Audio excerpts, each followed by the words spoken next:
सावित्री कैसे बनी मृत्यु को हराने वाली पतिव्रता। चलिए आगे कहानी में जानते हैं। बहुत समय पहले मध्य देश में राजा अश्वपति का एक राज्य था। राजा के पास धन, वैभव और बड़ा राज्य था, लेकिन उसकी कोई संतान नहीं थी। राजा और रानी हर दिन देवी की आराधना करते थे। एक रात राजा अश्वपति ने हाथ जोड़कर कहा, हे माँ, मेरे जीवन का सारा वैभव अधूरा है। यदि मेरे घर एक संतान आ जाए तो मेरा जीवन सफल हो जाए। राजा ने वर्षों तक कठिन तपस्या की। तब एक दिन दिव्य प्रकाश प्रकट हुआ और देवी सावित्री की कृपा से आकाशवाणी हुई, राजन, तुम्हारे घर एक तेजस्विनी कन्या जन्म लेगी। वह संसार में अपने धर्म और प्रेम के लिए अमर होगी। कुछ समय बाद राजमहल में एक सुंदर कन्या का जन्म हुआ। पूरा राज खुशियों से भर गया। यह कन्या देवी सावित्री के आशीर्वाद से मिली है। इसका नाम सावित्री होगा। धीरे धीरे सावित्री बड़ी हो गई। वह केवल सुंदर ही नहीं थी, उनका हृदय दया, सेवा और धर्म से भरा था।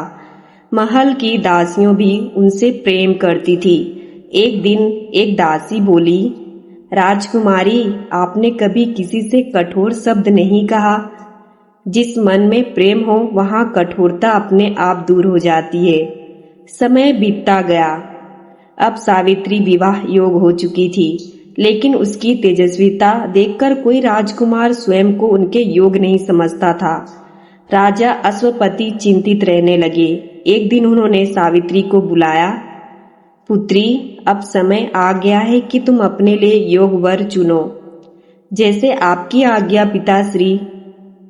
सावित्री रथ में बैठकर अनेक राज्यों, आश्रमों और वनों की यात्रा करने लगी।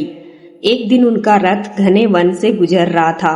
तभी उन्होंने देखा एक युवक अपने अंधे माता पिता के लिए लकड़ियां काट रहा था। साधारण वस्त्र, लेकिन चेहरे पर अद्भुत तेज। वह थे सत्यवान। सत्यवान ने सावित्री को देखा और विनम्रता से बोले, देवी, ये वन बहुत कठिन है। आप यहाँ अकेली कैसे आई हो? मैं अपने जीवन का मार्ग खोजने निकली हूँ। तो क्या आपको आपका मार्ग मिल गया? सावित्री कुछ क्षण उन्हें देखती रही। शायद आज मेरी खोज पूरी हो गई। सत्यवान मुस्कुराए। उन्होंने अपने माता पिता के बारे में बताया। मेरे पिता कभी राजा थे, लेकिन अब वह वन में साधारण जीवन जीते हैं। इतनी कठिनाइयों में भी सत्यवान के मन में कोई अहंकार या दुख नहीं था। उसी क्षण उन्होंने मन ही मन सत्यवान को अपना पति मान लिया। महल लौटकर सावित्री ने पिता से कहा, पिताश्री, मैंने अपना वर चुन लिया है। उनका नाम सत्यवान है। उसी समय वहां महान ऋषि नारद आए। राजन, सत्यवान गुणवान है, लेकिन उसकी आयु बहुत छोटी है। विवाह के 1 वर्ष बाद उनकी मृत्यु निश्चित है। राजा अश्वपति घबरा गए। पुत्री, किसी और को चुन लो। लेकिन सावित्री शांत रही।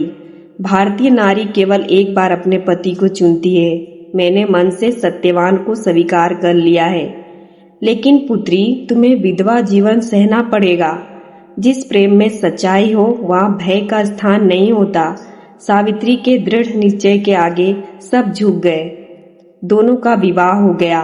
विवाह के बाद सावित्री राजमहल छोड़कर वन में रहने लगी। वह अपने अंधे सास ससुर की सेवा करती रही।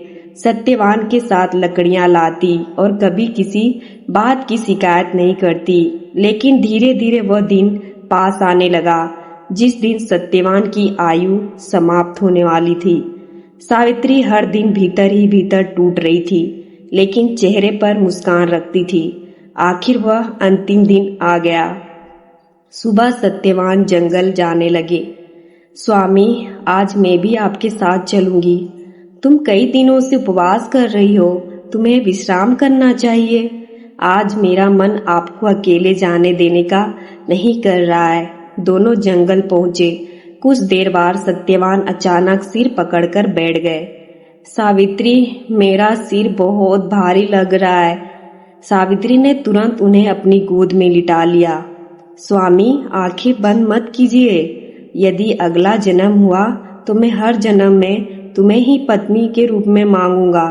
इतना कहकर सत्यवान शांत हो गए। तभी वहां यमराज प्रकट हुए।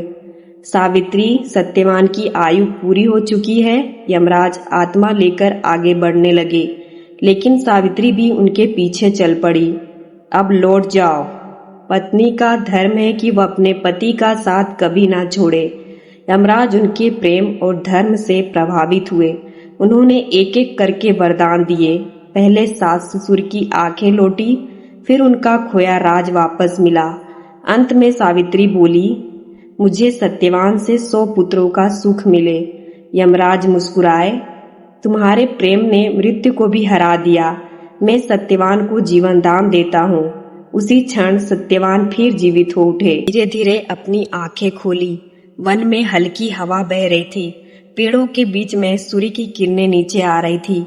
उन्होंने देखा सावित्री की आंखों में आंसू थे। सावित्री, क्या हुआ? मैं अभी अभी गहरी नींद से जागा हूँ, ऐसा क्यों लग रहा है? लेकिन उनके आंसू रुक नहीं रहे थे। स्वामी, आपने मृत्यु को छूकर वापस जीवन पाया है।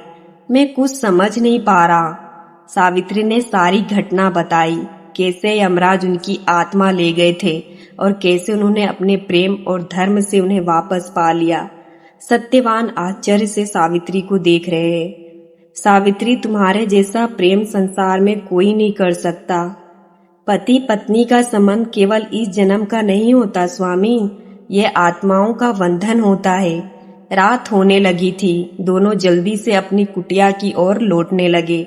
उधर सत्यवान के माता पिता बहुत चिंतित थे। आज दोनों अभी तक लौटे क्यों नहीं? तभी दूर से सावित्री और सत्यवान आते दिखाई दिए। लेकिन तभी एक चमत्कार हुआ।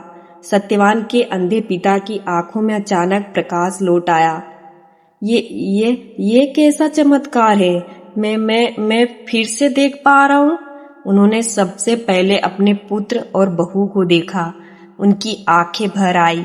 सत्यवान के पिता बोले, पुत्री सावित्री, तुम केवल बहू नहीं, देवी हो। सावित्री विनम्र होकर उनके चरणों में झुक गई। कुछ ही दिनों के बाद राज्य से संदेश आया। जिन लोगों ने सत्यवान के पिता का राज छीना था, उनका अंत हो चुका था। प्रजा अपने पुराने राजा को वापस बुलाना चाहती थी। पूरा परिवार फिर से अपने राज्य लौटा। राजमहल में उत्सव मनाया गया। लोग सावित्री की जय जयकार करने लगे। सावित्री माता की जय, पतिव्रता धर्म की जय। लेकिन सावित्री के मन में अभी भी वही सरलता थी। सच्चा प्रेम कभी अपने लिए नहीं जीता, वह हमेशा दूसरों के सुख के लिए जीता है। सत्यवान और सावित्री ने प्रेम, धर्म और सेवा से अपना जीवन बिताया। उनकी कथा पूरे भारत में अमर हो गई। ये थी कहानी सावित्री और सत्यवान की।